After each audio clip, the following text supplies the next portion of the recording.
Obrigado. Aproveita.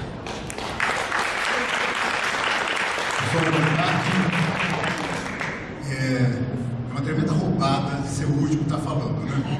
Depois todo mundo falando coisas legais, inteligentes, interessantes, eu tenho que terminar falando coisas do meu nível, que vai ser impossível.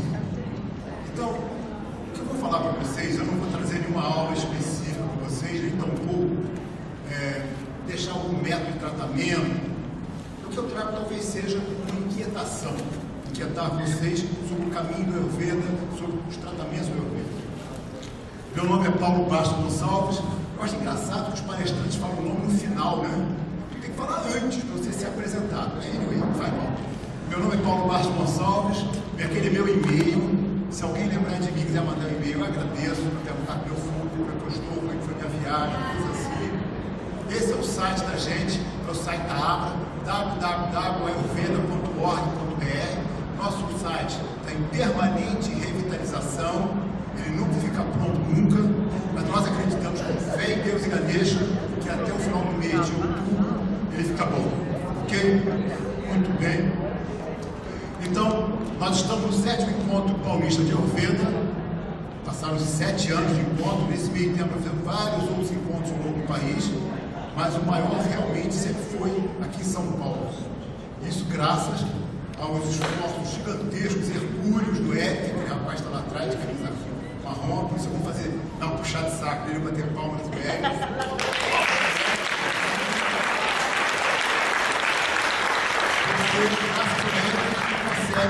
O Eric foi o cara que conseguiu transformar o Ayurveda em São Paulo e dar essa alavancada no Ayurveda em São Paulo.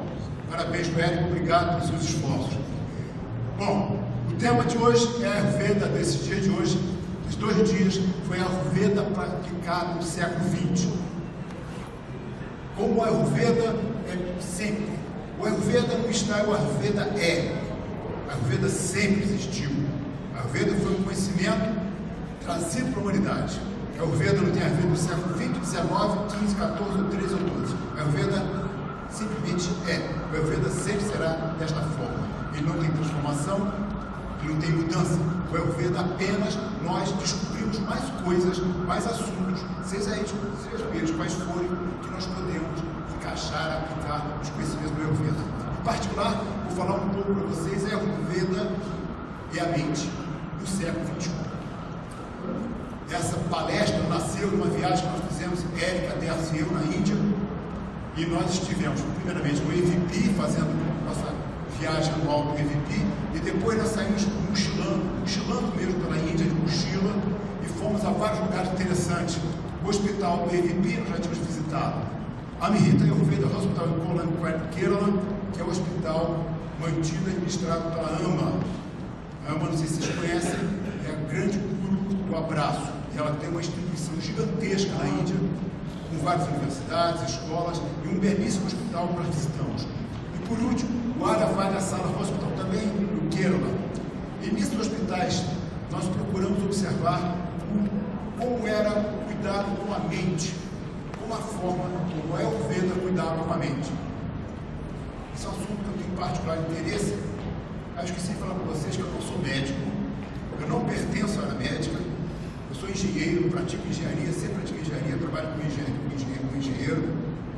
Isso não tem nada demais, não tem nada que valoriza nem desvaloriza, apenas mostrar que a Ayurveda é para todas as pessoas.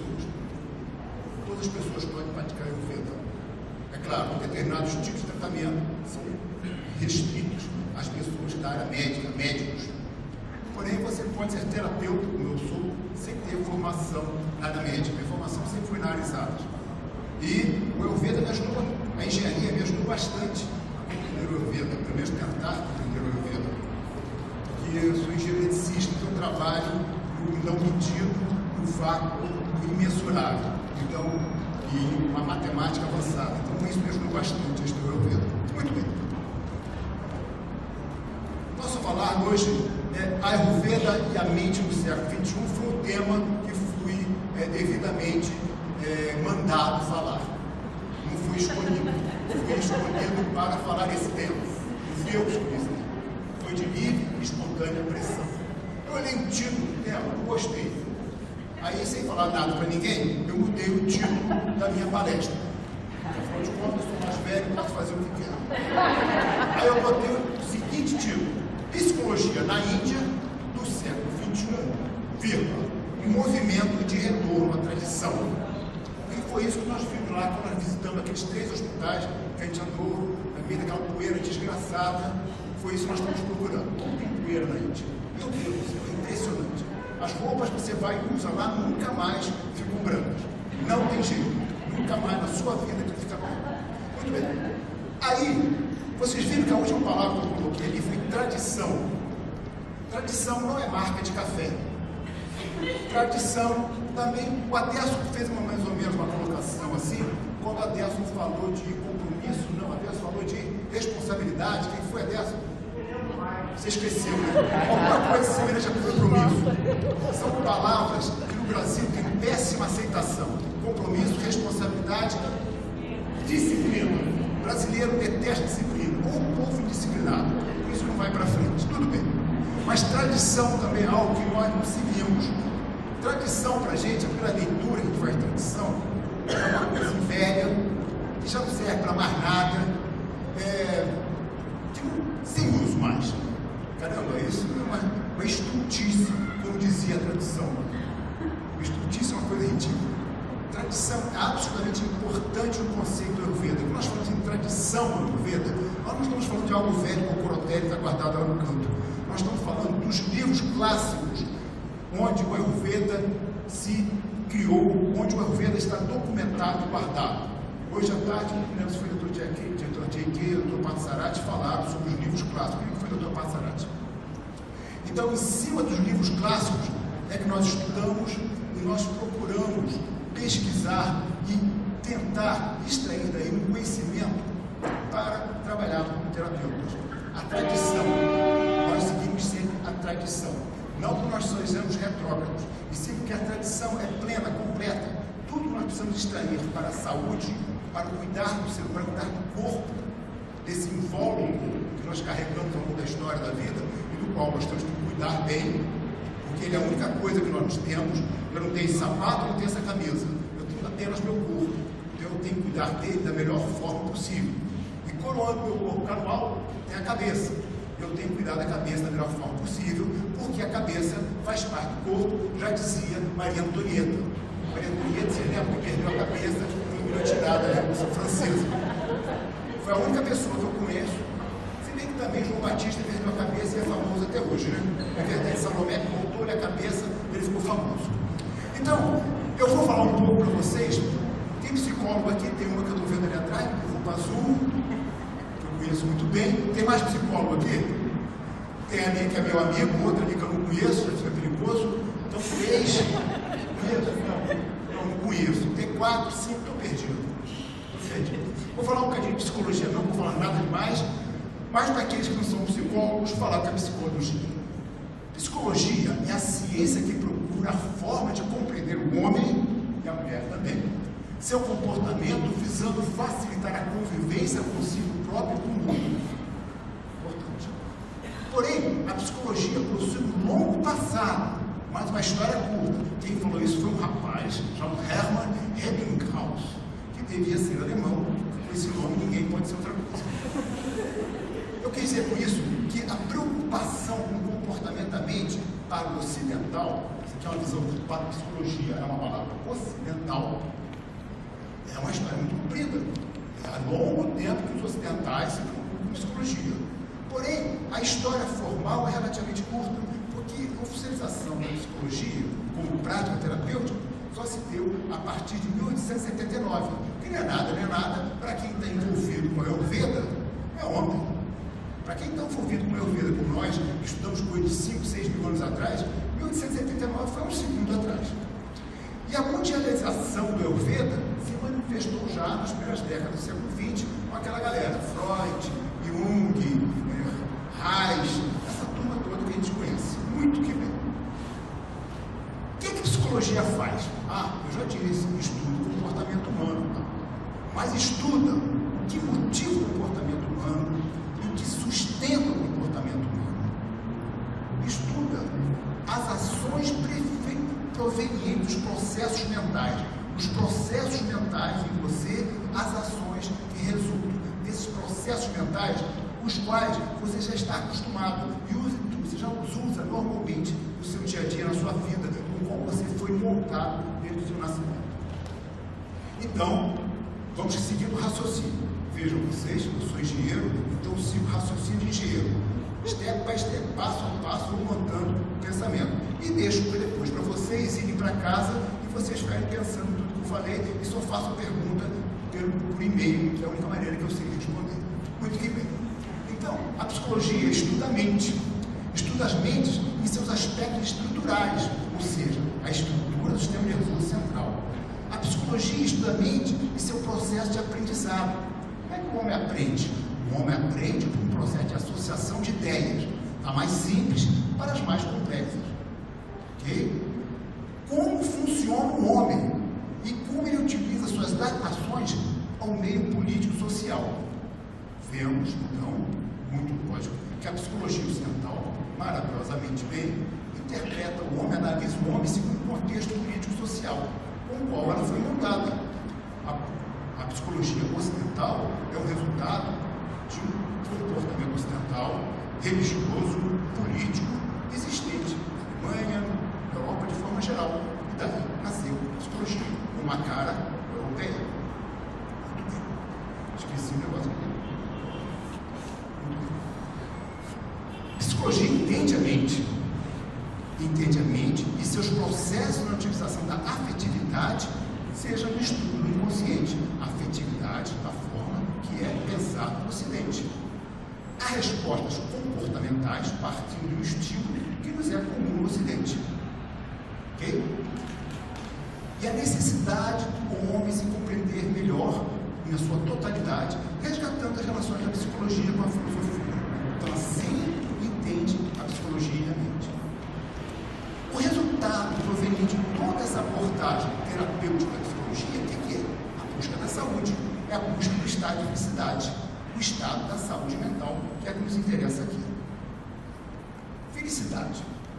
Felicidade, o que é felicidade? Felicidade não é uma música brega que canta por aí. Não, felicidade é algo que acontece a cada instante da nossa vida e nós não nos atentamos para isso. A felicidade não é algo pleno, estado parado ali, paradão. Felicidade são transformações constantes, nós temos a todos os momentos da nossa vida. Nosso querido amigo ali, de calça verde, camisa branca, está no estado de total felicidade, dormindo profundamente. Acordou, viu? Estava meditando. Quando você consegue, por exemplo, agora vou tomar um café, não tinha fila. Aquele momento que eu cheguei assim, caramba, não tem fila, foi um momento de felicidade. Mas 99,99% de nós, inclusive eu, não sabemos desfrutar desses pequenos e ínfimos momentos de felicidade. A gente só quer ter felicidades gigantescas. Gente, felicidades gigantescas são difíceis de alcançar. E aí nós navegamos sempre no terreno da frustração. Porque isso é uma coisa que a gente pode pensar e transformar em nós mesmos. Aproveitar e desfrutar das pequenas felicidades. Que isso nos leva a um estado de saúde mental.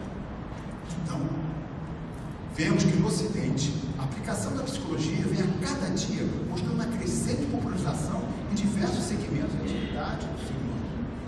As revistas falam sobre psicologia, todos nós gostamos de falar sobre psicologia, a gente quando faz fofoca, diz que ele está ajudando o outro, quer dizer, é psicólogo, de janela, então todos nós, de uma forma ou de outra, estamos imersos e apoiando a psicologia ocidental, louvando a psicologia ocidental.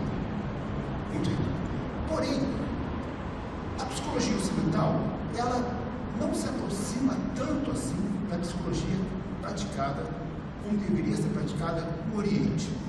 Entre mentes foi legal. Porém, vamos usar porém que foi melhor. Porém, ao longo do século XX, várias linhas de psicologia passaram a existir. E uma é particularmente interessante para a nossa conversa de hoje, que é a linha junguiana. Jung foi um cara que trouxe de volta conceitos que estavam meio esquecidos na cabeça da humanidade. Conceitos como eu mesmo, introversão, extroversão, sensação, intuição, pensamento, arquétipo, subconsciente, inconsciente coletivo e outros. Uma coisa legal de Jung é que ele dizia que para cada homem, ao nascer, entraria consigo arquétipos herdados que atuariam como disposições organizadoras da vida psíquica. Então, mesmo sem falar na filosofia, as filosofias hinduístas, ele sinalizou que, de alguma forma, o homem trazia uma bagagem, memória, bagagem, que estava guardada em algum lugar dentro dele, que era relativa aos arquétipos anteriores. Isso aí foi falado por Jung, ele nasceu em 1875, morreu em 61, foi um psiquiatra revolucionário suíço, fundador da Escola de Psicologia Analítica, também conhecido por psicologia junguiana. Então, foi um psicólogo, um pensador ocidental, que se aproximou bastante desses conceitos que nós viemos conversando nesses 2 dias que a gente passou aqui escutando o Dr. Jay Krishna e o Dr. Parth. Então, todo o nosso respeito, toda a nossa louvor a esses homens que construíram o estudo do nosso inconsciente ocidental. Parabéns a todos eles, parabéns a todos os psicólogos que se dedicam a esse estudo. Mas no nosso caso, nós estamos aqui falando de um outro universo, o universo do Oriente. Oriente não é Japão, Oriente, no nosso caso, é Índia. E nós estamos falando de Ayurveda.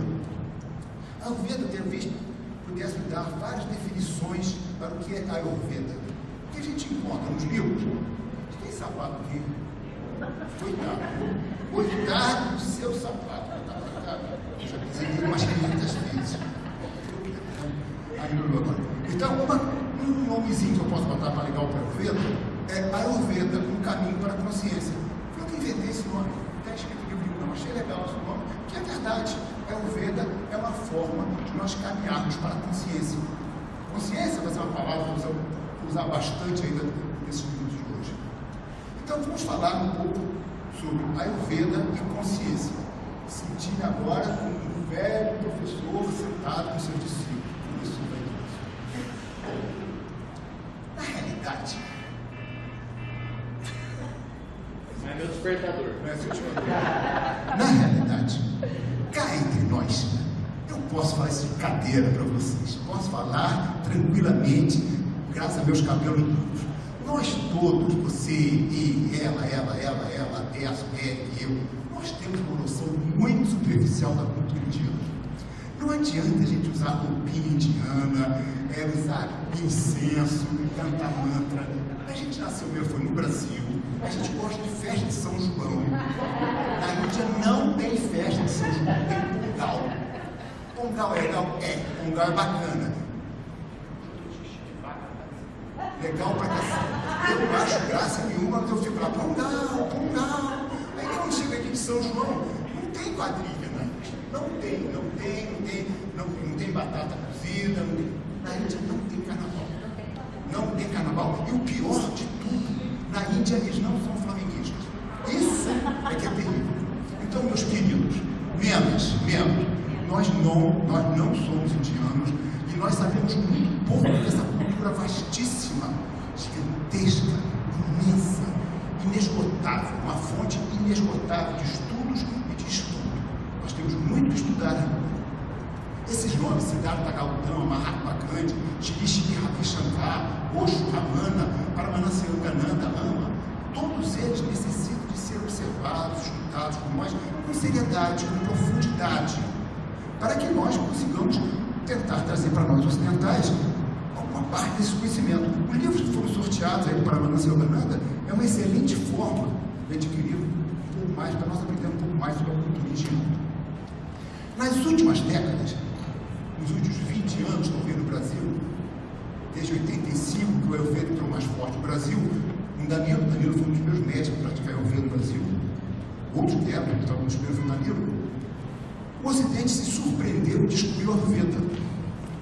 E uma das surpresas gigantescas do Ayurveda que mostra para nós é que cada ser humano é único em uma combinação de mente e corpo. Essa conceituação, há 20 anos atrás, era muito difícil de ser aceita de uma comunidade médica. E, hoje em dia, cada vez mais, ainda bem, jovens médicos estão aceitando essa possibilidade de corpo e mente atuarem e interagirem constantemente. Ayurveda, então, talvez o melhor título para Ayurveda seja o conhecimento da vida revelada ao homem. Esse título é de grande responsabilidade. É a forma, porquê da vida. E é uma pergunta que eu sempre falo para os alunos, acho que Carinho e outros estão aqui, sempre escutaram essa pergunta, eu deixo para eles, ninguém me responde. Por quê? Por quê? Por que existimos? Para quem aqui no domingo assistir aula de Ayurveda? Não deve ser para isso. Essa pergunta para deixar para vocês, ninguém responde, eu também não sei a resposta, já me falaram na Índia, para não ficar fazendo essa pergunta, mas por que existimos? Para que existimos? A Ayurveda, para mim, na minha inquietude natural, meu pita irritado, a Ayurveda talvez tenha sido a resposta. Estudar a Ayurveda talvez seja algo que atenue a minha dor de não entender por que vivemos. Experimentem estudar a Ayurveda, experimentem se fazer essa pergunta: por que estamos aqui? Que plano divino foi esse de nos trazer para cá, um domingo à tarde? Por que será? Anyway, vamos falar um pouco mais. A Ayurveda é o conhecimento revelado da vida revelada ao homem. Segundo a Ayurveda, saúde seria manifestada numa situação de equilíbrio perfeito em 3 pilares. Definição de engenheiro, mais uma vez. Então, a Ayurveda está fundamentada em saúde física, saúde mental e saúde espiritual. Vou ficar para cá para ver o que eu mesmo explico. Então, isso seria a Ayurveda. Então, apoiado nesses três pilares, nós temos um estado de saúde. Então, a Ayurveda, traduzindo, a Ayurveda é um caminho para a saúde. Pô, mas o que é saúde? Será que é saúde? Há uma longa jornada na compreensão dos conceitos que é saúde plena e do que é doença. Isso foi falado pelos nossos queridos amigos Partha Sarati, nossos queridos amigos de Krishna falaram sobre isso ontem e hoje. O que é saúde? Que a gente não tem que ver que é saúde. Saúde não é não ter doença. O que é saúde? Na sociedade atual, as pessoas não são nem completamente saudáveis, nem realmente doentes. Mas nós não fazemos esforço, como a Décio bem falou, a gente não faz um esforço ativo para se manter saudável. A gente faz uns esforços.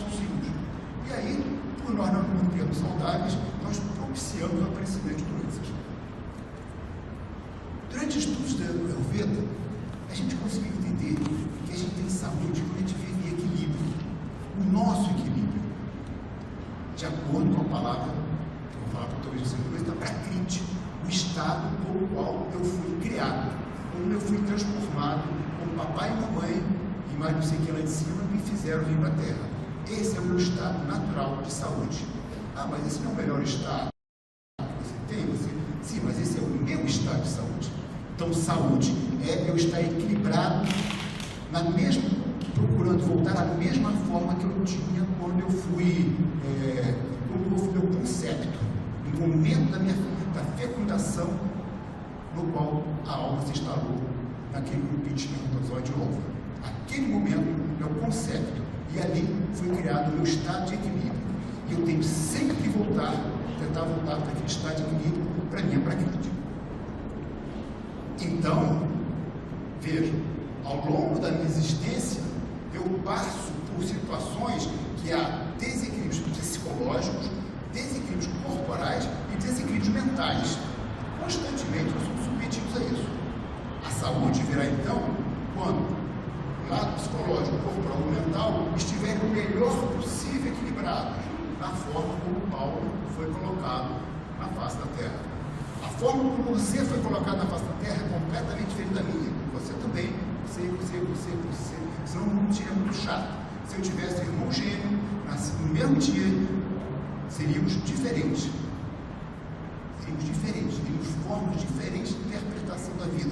Teríamos tendências diferentes à doença, teríamos tendências diferentes a desequilíbrio.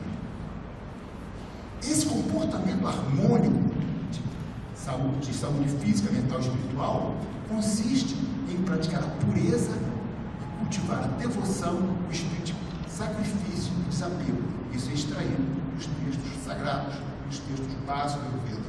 Aquele que pratica a pureza, cultiva a devoção, o espírito de sacrifício e desapego, volta ao comportamento harmônico de saúde. Não devemos lesar e ferir os demais, levando em consideração sinceras práticas de purificação corporal e mental. Ao praticar nossas sinceras práticas de purificação, os dinacharyas, os comportamentos saudáveis, estaremos próximos ao estado de saúde. Isso estava nos clássicos. a gente lê. Porém, no Ocidente, nesses últimos 20 anos, que o Ayurveda está mais presente, houve uma enxurrada de informações, de coisas, de mercadorias. A Ayurveda virou um negócio de cultivo, de consumo. Então apareceu. A Ayurveda foi interessante, que é uma marca estratégica. Você vende roupa, você vende pulseirinha, você vende incenso, você usa cabelo comprido, você fica com aquela cara de hippie. Isso vende pra caramba. Você passa e diz, não, aquele é diferente, aquele pratica Ayurveda. Você fica todo vaidoso e anda assim, a tua escola no solo, você é diferente, você pratica Ayurveda. Então, veja, tornou-se um mercado interessante para consumidores veganos, consumidores de saúde, músicas, roupas e até terapias. Criaram-se várias terapias baseadas no conceito da Índia, conceitos ayurvédicos, por pessoas que jamais estudaram profundamente os clássicos, pessoas que dizem que inventamos um novo tipo de Ayurveda. Isso é uma renomada tolice. Não existe um novo tipo de Ayurveda. Não existe uma forma de adaptar o Ayurveda ao Ocidente. A Ayurveda simplesmente é. Não tem mudanças. Você está redescobrindo o Ayurveda. O Ayurveda sempre esteve presente. O Ayurveda não está presente somente lá na Índia. Alguém perguntou aqui ontem. Mas é muito difícil de fazer uma terapia que só com remédios, medicamentos, só tem na Índia. Eu sempre falo quando eu escuto essa pergunta. Se a Ayurveda só fosse bom para quem vai para a Índia e tomasse remédio na Índia, então a Ayurveda não é bom. A Ayurveda A Ayurveda está em todos os lugares. Os índios brasileiros praticam a Ayurveda. Os esquimós praticam a Ayurveda. Os aborígenes da Austrália praticam o Ayurveda. A Ayurveda é apenas um nome que é dado no continente indiano, em outros locais, dado outros nomes. É a medicina ancestral, é a prática ancestral. Então, infelizmente, a Ayurveda está se tornando um New Age orientalista. Vamos, depois de toda essa introdução, querendo mostrar que a Ayurveda, que é psicologia segundo a visão ocidental, querendo tentar mostrar para vocês que a Ayurveda é uma prática, uma ciência ancestral, que está em todos os continentes, em todas as populações nativas, há esse conhecimento de uma Ayurveda. Vamos partir um pouco mais para frente e ver os conceitos e perspectiva de uma psicologia indiana e suas possibilidades futuras. Antes, eu vou fazer uma colocação de alguém também que ficou no meio do caminho, um psicólogo que ficou no meio do caminho, um dos fundadores da psicologia transpessoal. Isso é extraído de uma revista, Transpersonal Psychologist, de 1975, da Harper Lee. Vocês encontram isso na internet. E o nome do cara é Charles Dart, um dos caras que fundou a psicologia transpessoal, que agora começa a ser bem divulgada nos últimos 5 anos, também, corrija se eu estiver errado, começa a ser bem divulgada no Ocidente, no Brasil. Pela sua abordagem ortodoxa, a psicologia ocidental tem lidado muito mal com o lado espiritual da natureza do homem. Então aí vocês estão agora começando a fazer um link, o que eu quero dizer com toda essa história que eu falei, psicologia ocidental, e sinalizei o comportamento da prática do Ayurveda, que o Ayurveda é algo que não foi criado, foi incriado. A psicologia ocidental tem lidado muito mal com o lado espiritual da natureza do homem, e durante seus processos pode até escolher entre ignorar a existência do lado espiritual ou até rotulá-la como patológica. Todavia, muito da agonia dos nossos tempos deriva de um extremo vazio espiritual. E se queremos encontrar nós mesmos, o nosso lado espiritual, é imperativo que nos determos em estudar as psicologias ancestrais que têm lidado com isso.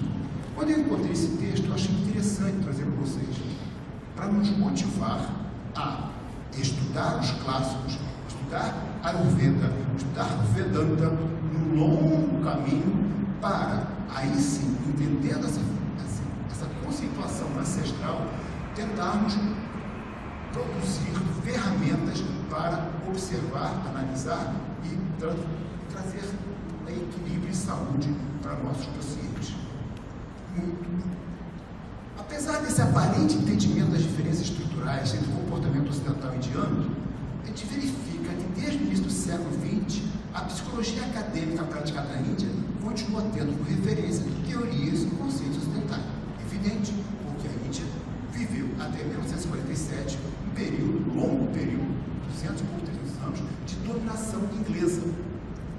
A dominação inglesa foi muito prejudicial para a sabedoria indiana, porque os ingleses entraram derrubando o que é mais importante no povo, que é a cultura e os hábitos tradicionais. Os ingleses fizeram com que, por exemplo, a Ayurveda fosse completamente esquecida. As escolas enormes de Ayurveda que existiam na Índia há milhares de anos foram destruídas. Os livros foram queimados. Eu lembro agora, no ano passado, eu estava no avião indo para a Índia. Nós estávamos indo da África para a Índia. E horas e horas de viagem, do meu lado, comecei a bater um papo com ela, ela é indiana. E volta e meia passava alguém e passava comigo. Nós estávamos todo mundo para a Índia, nosso grupo de alunos. E perguntava uma coisa para mim. A menina perguntou, puxa, tem tanta gente essa que fala com você, cara popular, né? Eu falei, não, é que a gente é brasileiro, sabe? E nós estamos indo para a Índia estudar Ayurveda. Eu falei que assim, enchi a boca, falei, Ayurveda. Aí a garota olhou para mim, o quê? Ele caprichando com você. Ayurveda, the science of life. É aquela caprichada, né? A mulher olhou para mim e não entendeu nada. Aí puxei lá do fundo do meio da alma e botei aquele Ayurveda, the science of... Nem assim. Aí depois de muita explicação, Ayurveda, aquela coisa mágica, né, que faz. A garota estava com classe média alta, viajando de avião, da África, voltando de férias para a Índia. Ela não tinha a menor ideia do que era Ayurveda, estava desinteressada por Ayurveda. Então, vejam que a dano que esses invasores, colonizadores fizeram uma cultura ancestral de praticamente ter sido eliminada. A partir de 1947, com a criação das universidades, novamente as universidades indianas de Ayurveda, o Ayurveda começou a ter prêmio na Índia. Porém, há uma presença muito forte da psicologia ocidental, nos padrões ocidentais, nos modos ocidentais, num país que é uma região diametralmente oposta ao pensamento ocidental. Os psicólogos indianos, então, eles vivem entre dois mundos paralelos. Aquele da psicologia acadêmica ocidental, orientado à promoção do crescimento profissional e adaptação ao mundo externo. E um outro mundo que o indiano traz dentro dele, o mundo das tradições, com um elevado nível de erudição, porém não formalizado pelos padrões ocidentais, não aceito pelas academias ocidentais. Como resultado, faltam apenas 5 minutos e eu estou perdido, está faltando de palestra. Como resultado, a psicologia acadêmica tradicional indiana não se enriqueceu nos conhecimentos tradicionais antigos terríveis. Ao longo das últimas décadas, alguns pensadores, como esses caras aí, pensaram numa ideia da criação de uma psicologia indiana, numa tentativa de promover a indigenização da psicologia ocidental. O que é indigenizar? Vem do inglês indigenous, que significaria adequar-se. Isso aqui que me disse o Google Tradutor, o melhor amigo da gente. O Google me disse adequar-se às influências nativas e aos meios nativos, naturalmente originários de uma região do país. Então, há na Índia uma tentativa de transformar a psicologia em algo indigenizado, nativo, uma nova construção da psicologia ocidental adequada, adaptada ao continente indiano. Esse cara aí que é um coreano, Liu Shaoqi, e mais um americano, John Barry, constataram que a psicologia moderna não pode ser considerada uma psicologia universal. O padrão da psicologia moderna ocidental não serve para os nativos aborígenes da África, não serve para os vietnamitas no pós-guerra Vietnã, não serviu para ele, provavelmente não servirá no Afeganistão. Temos que ter visões nativas, entender o conceito nativo. Segundo essa linha, o professor Durgan Singha, um grande professor, disse: as transformações da psicologia científica que foram emprestadas no Ocidente permitiram assumir um personagem adequado para o meio social, sociocultural dos países do Oriente. Isso é que é indigenização. Então, a indigenização não significa uma rejeição da psicologia mostrada no Ocidente, e sim, ao invés disso, uma forma, um passo vital para o estabelecimento de verdades universais no cuidado e tratamento. E essas verdades universais são as verdades indicadas pelos Vedas, as leis universais.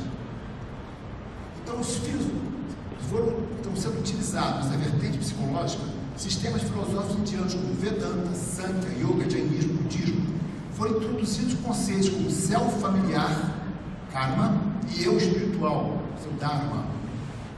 Nesse caminho foram estudados ali funções de microvariáveis ao invés de macrovariáveis. Você não pode analisar o comportamento de um indivíduo em bases estatísticas. Você tem que analisar o comportamento do indivíduo em base micro, em indivíduo. Gente, eu vou perguntar uma coisa a vocês. Eu tenho um pouco mais para falar.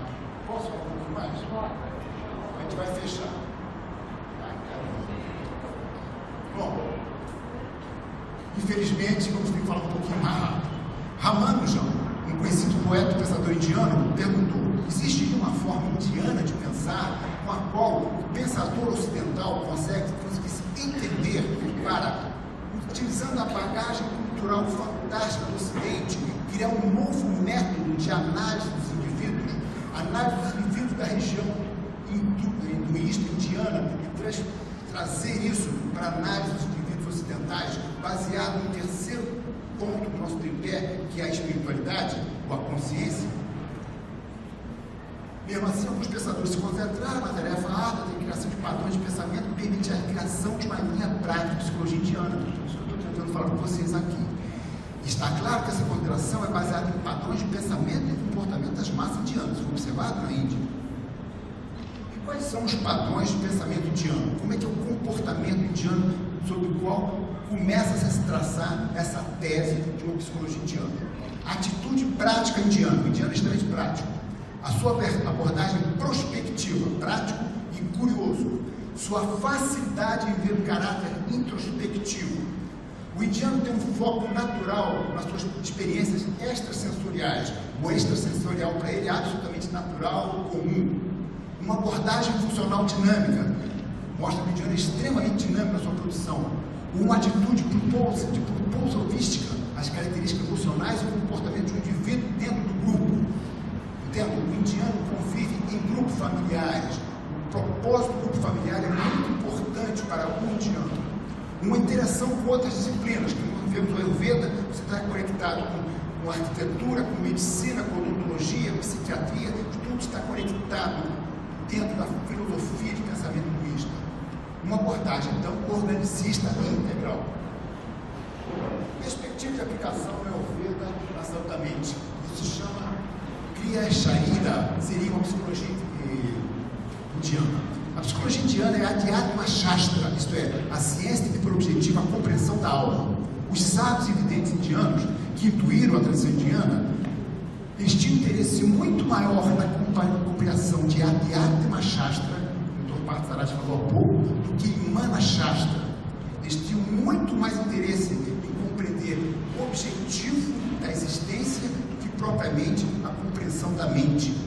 Nós nos preocupamos com a compreensão da mente, mas a mente, como bem disse o grande médico do House, vocês conhecem o House? O grande médico do House dizia na televisão, a mente mente, o paciente também.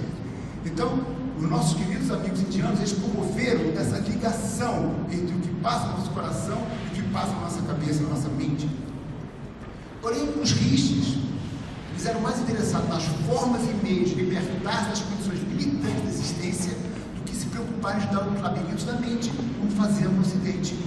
A mente seria apenas um fator de ligação entre Stula Sharira e Sukshma Sharira, ou o corpo físico e o corpo sutil. E quando os rishis buscavam compreender a Adhyatma Shastra, a natureza e as funções do sutil, eles os faziam que eles buscavam moksha, a liberação, a libertação. E com Mana Shastra, que é a mente, que nós tanto nos preocupamos na visão ocidental, seria um entrave, um empecilho em busca da transcendência. Então, segundo a visão filosófica indiana, a mente, na realidade, a mente é um grande empecilho para a nossa clareza. E a mente é o que nós conseguimos ver de mais perto de muita gente. Nós temos que procurar, consciência, E a consciência também não é tão simples de ser achada. A consciência não é um estado que você adquire através da meditação. A consciência, ela é também enganosa. Que a consciência é a consciência condicionada e a não condicionada. Nós estamos imersos na consciência, no oceano de consciência. Tudo é permeado pelas consciências. As consciências de vocês, as consciências das árvores, as consciências minerais, as consciências dos animais. Nós vivemos no universo de consciência. A nossa consciência individual existe dentro da consciência maior, como as ondas fazem parte do mar, como a gota d'água faz parte do mar. Vivemos todos imersos no oceano da consciência. Chitta é a consciência condicionada. Chitta é a parte mais íntima e duradoura do nosso ser. É a mente da alma, o substrato divino. Chitta transcende os 5 sentidos. Os 5 sentidos nos passam informações equivocadas, danosas por eles. Mas Chitta ainda é quase matéria. Chitta, ela tem a predominância de Akasha, o elemento ar, e ela é condicionada a esse elemento. Por ela ser predominantemente Akasha, ela é volúvel e variável. Tenhamos cuidado, tremendo cuidado com a mente, coloquemos a mente do lado, mas quando nós demos o primeiro passo na jornada da consciência, cuidado com Chitta, porque Chitta ainda está permeada de vaidade. Nós devemos buscar Chitta, a consciência pura, a consciência não condicionada. Tudo isso aí é a meta máxima, a busca de Chitta é a meta máxima do pensamento espiritualiano. E isso cabe àqueles que se dedicam a estudar a mente e utilizar os conhecimentos da mente, segundo os padrões indianos. Nós temos que mergulhar profundamente nesses estudos, para termos a substância, termos a capacidade da conversa, do entendimento junto ao seu paciente. Quais seriam as diferenças do pensamento ocidental e oriental? Na realidade, um Oriente mítico e místico contra um Ocidente absolutista e pragmático.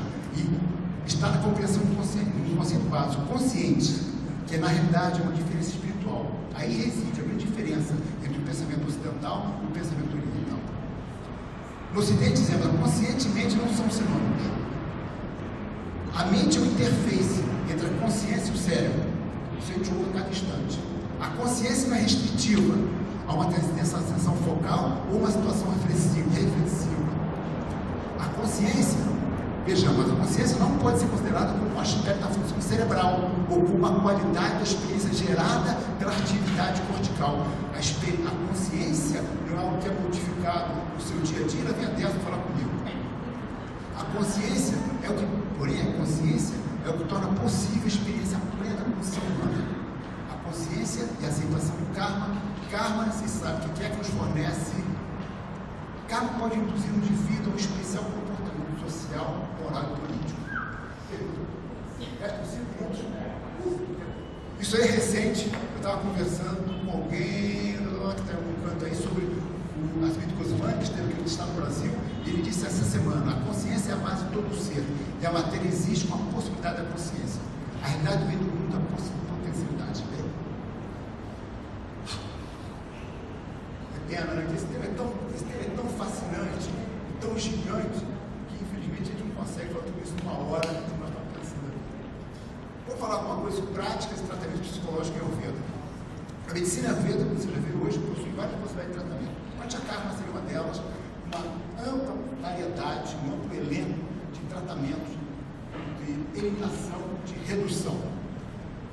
Vamana, Virete, Anasa, Bhastra, Raktamosha são os 5 tratamentos de Ayurveda, do Panchakarma, que não são aplicados indistintamente, nem tampouco aplicados de forma vã, os 5 juntos, é absurdo. Panchakarma, algo que perguntou por ali atrás, Panchakarma é algo que tem que ser um processo cirúrgico, praticamente um processo cirúrgico, tem que ser feito sob tremendo cuidado. Na Índia é feito sob internação médica, por um longo período, constantemente observado e cuidado. Você não faz um Panchakarma, vou fazer um Panchakarmazinho hoje básico, depois de uma balada, isso não existe. Você viu a Tessa contando um cara que ficou, sei lá quantos meses no Panchakarma tratamento. Não existe, tipo, vou fazer um Panchakarma básico de manhã, depois eu pego um monte de embora para casa. Esse tratamento de Panchakarma talvez nasça ser um tratamento interessante para a área da mente, um dos mais interessantes. Outros tratamentos nós acompanhamos nos hospitais da Índia, a visita aos hospitais psiquiátricos. Em todos eles, a aplicação de Shirodhara, a aplicação de Abhyanga, a aplicação de Shirobhyanga e a aplicação de Shirovasti. Abhyanga, todo mundo sabe, a oleação externa do corpo. Shirodhara, a oleação da parte frontal da testa. Shirovasti é essa aplicação que você coloca óleo medicado em contato com a cabeça do paciente durante um tempo determinado. São esses alguns tratamentos, basicamente são esses tratamentos utilizados no hospital psiquiátrico em Kottakkal, onde nós visitamos. Os tratamentos podem ser feitos com ervas medicinais, são os Medarasayanas, que medo em sânscrito pode ser utilizado em um sentido de intelecto elevado. Também podemos trabalhar com churras preparadas de ervas e cachaias, tônicos nervosos, que têm comprovadas ações de nutrição dos tecidos neurológicos. Algumas ervas mostradas, algumas foram mostradas para texto, que são especificamente interessantes para tratamento mentais. Meditação e yoga. A indicação, trabalhos de práticas interessantíssimas de trabalho no comportamento mental. Isso nós visitamos nos hospitais e vimos os pacientes são tratados, alguns com anticarro, todos tratados com autorizações externas, todos parte do processo de prática de meditação e yoga. Não vou contar a história de guru, não vou contar para vocês viram rapidamente, eu não sou guru, eu sou apenas aqueles que me escondi aqui porque estou sendo perseguido pelo imposto de renda. Também, você tem que ver o seguinte, cada um escolhe o que quer, cada um escolhe seu tipo de distração. Também, você só pode ter a paz interior fazendo escolhas. Ou você com a mentira, mas você não pode ter paz interior com mentira. Isso tem que ser escolhas, tem que ser feito, tem que ser solicitado ao seu paciente. E aí nós chegamos ao ponto final, que dizendo que é aconselhamento. E esse foi o ponto que mais me destacou, mais observei, mais importante quando nós estávamos na Índia, visitando hospitais psiquiátricos.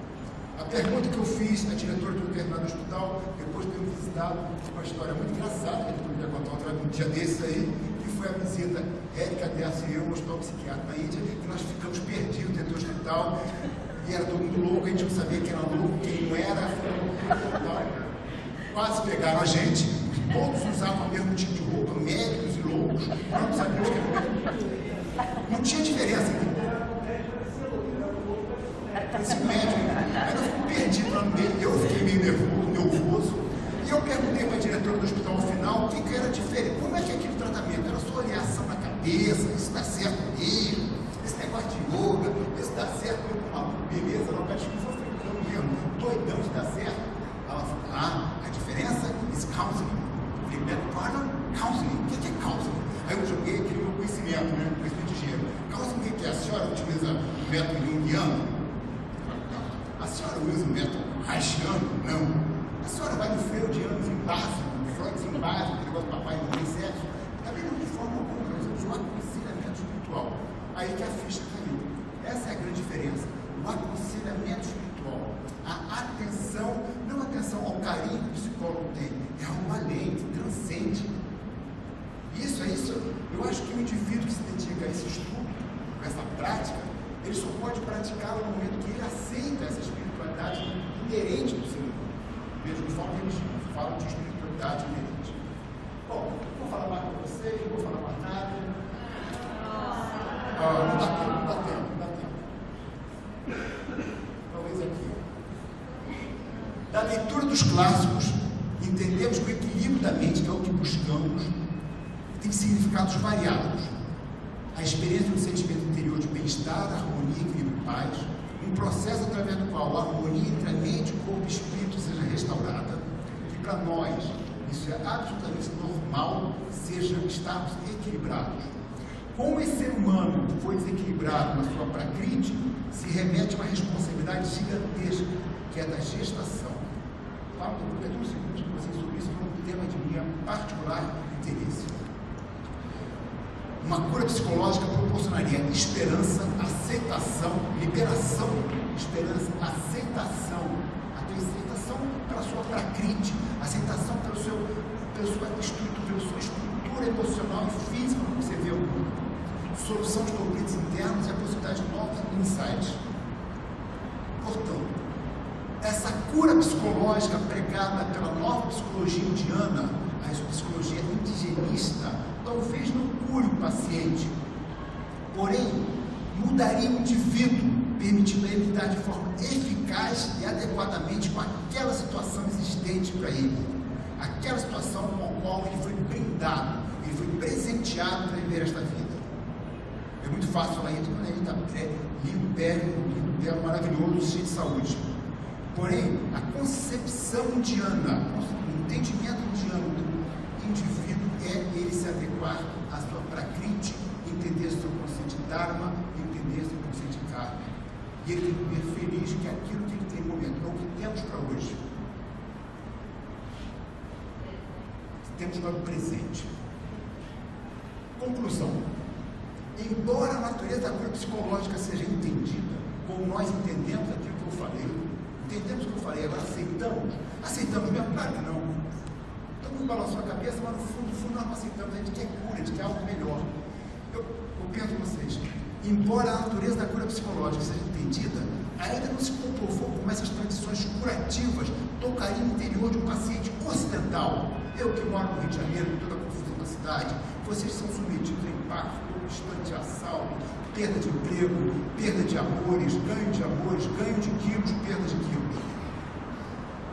Será que nós conseguimos mudar nossa formação interna, nossa mente, transformando o nosso estado atual de consciência, de sofrimento, para um estado alterado, onde o sofrimento perderia sua potência e o paciente se sentiria realmente curado? Será que isso funciona?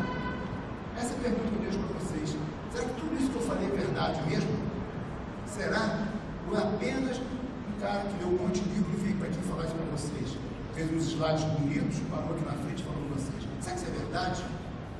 Deixa esse desafio para vocês. Pensem, procurem de vocês a consciência. Dizem, lá, há 23 horas de voo daqui, no momento que a gente descobre a consciência, se clareia. Temos um insight, temos um clarão. O tempo de despertar da consciência, às vezes, é muito breve. Os clarões são muito breves no processo meditativo. Experimentem, procurem. Termino pensando para vocês que ontem eu era inteligente e queria mudar o mundo. Hoje eu sou mais sábio. Estou tentando mudar primeiro, aos pouquinhos.